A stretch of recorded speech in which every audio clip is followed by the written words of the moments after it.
आजपासून राज्यात डिजिटल जनगणनेला सुरुवात झाली। यावेळी प्रथमच नागरिकांना स्वगणना करण्याची संधी मिळणार आहे। 15 मे पर्यंत नागरिक अधिकृत संकेतस्थळावर जाऊन आपल्या कुटुंबाची माहिती स्वतः भरू शकणार आहेत। ही प्रक्रिया पूर्णतः डिजिटल असून यासाठी कोणतीही कागदपत्र अपलोड करण्याची गरज नसणार आहे। माहिती भरल्यानंतर मिळणारा 11 अंकी युनिक आयडी भविष्यातील पडताळणीसाठी जतन करून ठेवणं महत्त्वाचं आहे। तर प्रशासनाने या प्रक्रियेत नागरिकांना स्वयंस्फूर्तीने सहभागी होण्याचं आवाहन केलंय। 15 मे पर्यंत अधिकृत संकेतस्थळावर स्वतःची माहिती स्वतः भरू शकणार आहात तुम्ही। तर कुटुंबासाठी एकच अर्ज आहे।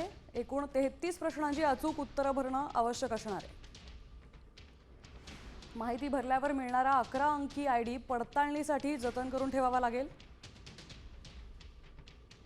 तर 16 मे ते 14 जून दरम्यान अधिकारी घरोघरी जाऊन माहितीची पडताळणी करतील।